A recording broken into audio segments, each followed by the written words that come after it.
voted me president at the campaign that's kicked off at 12 midnight. They were shouting, "Where is Gideon?" Every candidate will come and make a speech. And this candidate was nowhere to be found because God arrested me. And you would see how it leads up to your question of why I chose to go into ministry instead of serving. So then I continued like that and was very active as a student in class. We used to meet with university students. And in April, now this election took place February 1978. In April 1978, we went to BUK Kano, all students in what you know today as the Northwest, to meet to deliberate on missions initiatives. And the students took a decision that we'll go to Niger Republic, Zindir in particular, to go and do an outreach during the long vacation. And this meeting was sometimes in April. And in that meeting, I was elected secretary for what you used to know then as Zaria Zone. And then they appointed 2 students. The president of FCS NIFES in BUK, Femi Adele, now Reverend Doctor, and yours sincerely, Gideon Para-Mallam. The 2 of us will go to Niger and do the global mapping, do the environmental scanning, like the spies, and come back with reports so that the rest of the students will go for an outreach. And we went. That's in April. That's the adventure that I began to move from just doing witnessing to also engaging in cross-cultural missions. That became my first cross-cultural missions experience, okay? So I continued like that and then went into ABU as a student. In ABU, incidentally, I also wanted to contest to be General Secretary of the Christian Union, Student Union Government. Again, the same thing. In ABU, I was elected president of NIFES FCS. So again, because of that election, I could not do the student union thing. You see the way the Lord has been going with me. Okay, then eventually I became a national leader. Okay, so I wasn't a pioneer member, student member of NIFES per se, but I just happened to be one of those students that became very influential at the national level.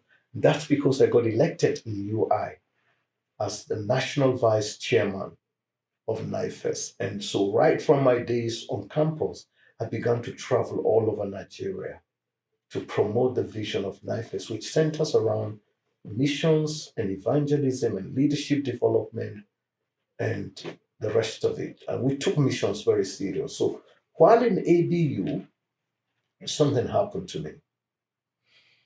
I was training to be a diplomat, like you read. I really was going to be a diplomat. And to be honest, things were going okay for me as a political science student with a minor in international relations. And I loved international relations. I was doing well on those topics, subjects, courses rather. And then just as I was preparing for my final year exams in ABU, I had a voice say to me, "You are not going to make use of your degree." I'm always hearing voices, isn't it?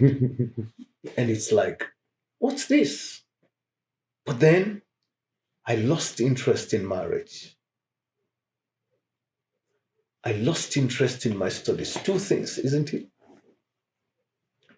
And then I confirmed by hearing from God that I will not make use of my degree. And then 4, which was remarkable, my love for God increased astronomically. You literally fall in love with God as a man would fall in love with a woman. That's exactly how I felt. And then when I graduated from ABU, I had to do my NYSC. That's another dramatic story. And maybe let me make that a key story for you, because I wanted to give you another story because of what you asked, but I'll give you this story. In 1982, as a national student leader, I visited University of Sokoto and Sokoto town. And as I went to Sokoto, I heard another voice again say to me, "You will do your national youth service here." If you know Sokoto, dry, dusty. and you're hearing God. When people think of going for the NYC, Sokoto is the last place that will come to their mind. But I had God say to me, you will do this. So in 1983, when I graduated, NYC came out, the list of all the graduates, my name was not there. God, don't joke with God. My name was not there. So what do? I have to do my youth service. But my name is not on the list. And yet I graduated. So they said, okay, I have to go to NYC office in Yaba at that time around Herbert Macaulay.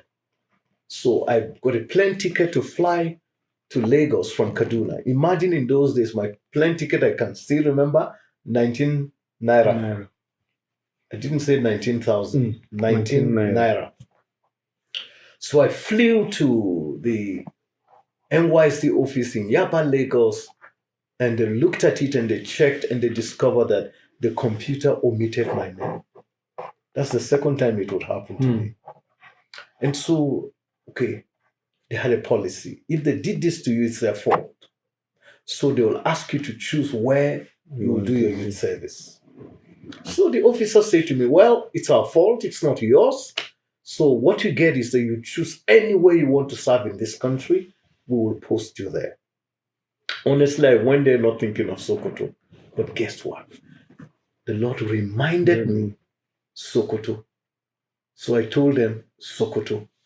That's how I ended up doing my youth service in Sokoto State. But let me add this. I enjoyed Sokoto, but I also picked stones. The first time, second time, I was stoned with stones hitting me in a prayer meeting in the forest was in Sokoto State. Got stoned for the gospel.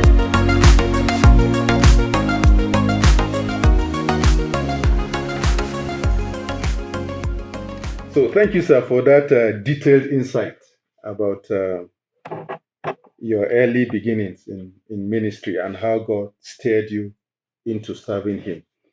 Now let's come to current situations. What are you doing currently? Now, what do? I spent, from my NYC, God called me into ministry, never allowed me to begin any secular work. And I just found myself in ministry as a traveling secretary for NIFES. That's how I began in 1984 after my NYC 83, 84. And then what happened? I served in NIFES for 17 years. So, basically, I came from 2008, July, I was appointed to serve as IFAS Regional Secretary for English and Portuguese Africa, for which you mentioned. Now, here is the deal. I ended up, without planning, serving in IFAS for another 17 years. So 17 years with the Nigeria Fellowship of Evangelical Students as a staff worker, and then I became national director. Then I served in West Africa as associate regional secretary and became regional secretary for Africa in charge of 28 countries. I decided that when I turned 60, I would resign. When I turned 60, it was exactly another 17 years with IFAS. So by the time I retired, what was on my mind was to commence a mentoring program, which I will comment on based on the questions I flipped and saw. But also, there was the need to build peace and to promote peaceful coexistence between Christians and Muslims in Nigeria. That is what I'm doing now. From when I retired in October 2019 till date, I'm very involved in peace building. But also, let me say this, I'm working side by side in peace building work and advocacy, but also in a lot of missions work. Okay. So I've gone to speak on missions conferences in some countries alone this year, and I still have more. Thank you, sir.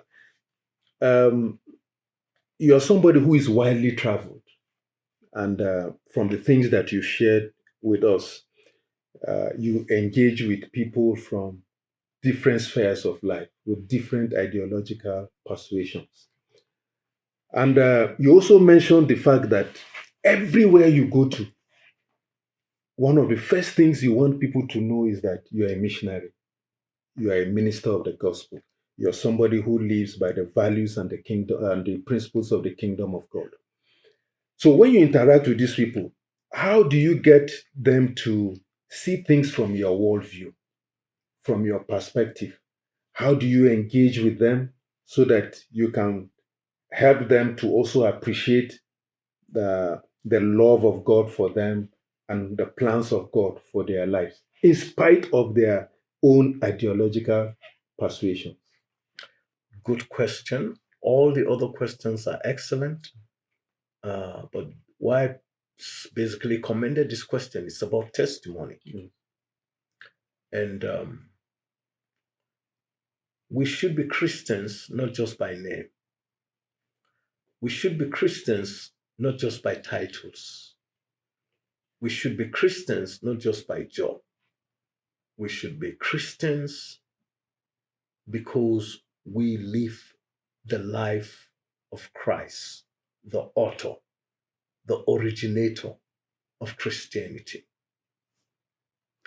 So I interact with Muslims a lot, very senior levels, both in and out of this country, but also some international forums has brought me to interact with Hindus, Buddhists. International travels actually has exposed me to interacting with Buddhists and people of different religion. Also traveling in and out of Europe has also caused me to interact with atheists, particularly people from the Western society that believe in atheism. Okay, what's the best way? How do I get them to really, really think about my identity as a missionary?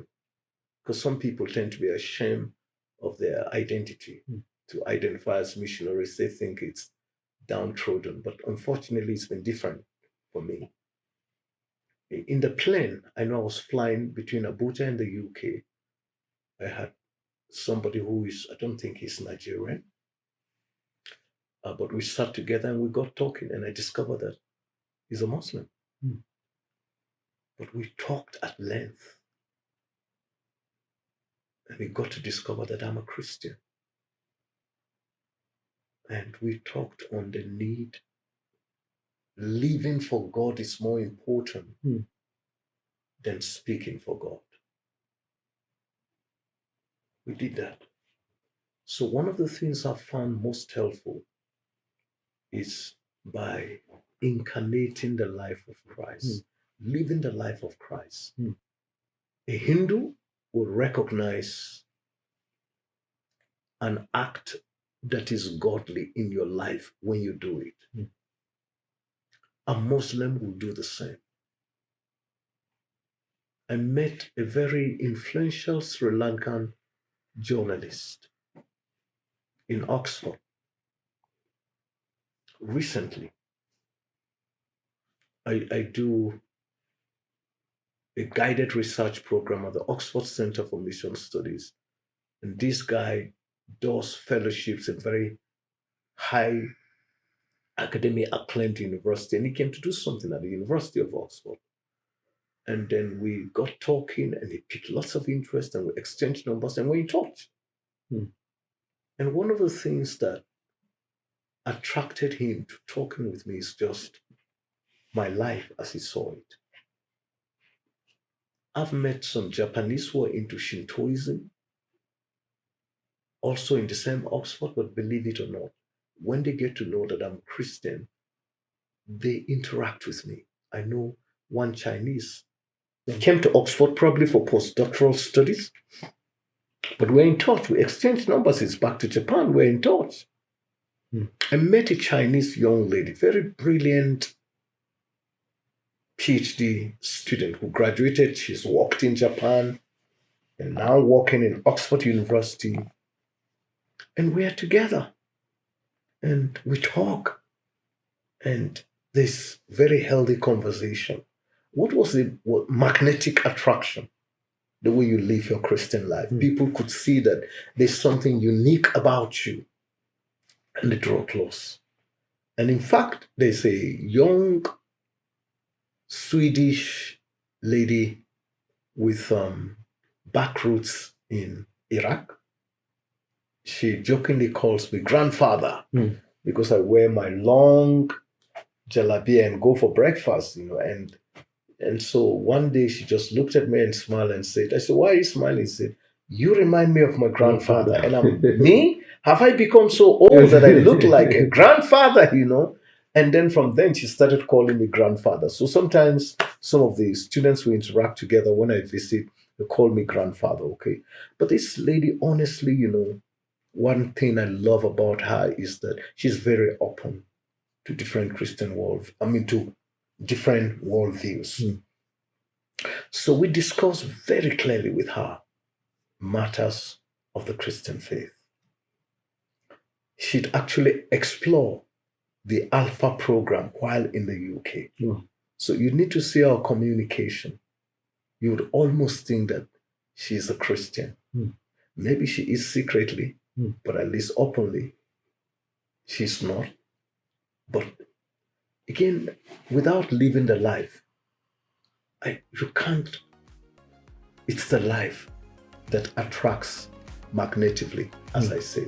So I found that testimony is very powerful in our Christian witness. Thank you for joining us in today's episode of Verity Talks. Please don't forget to like, comment, and share this video. See you again on the next episode of Verity Talks. Thank you and God bless.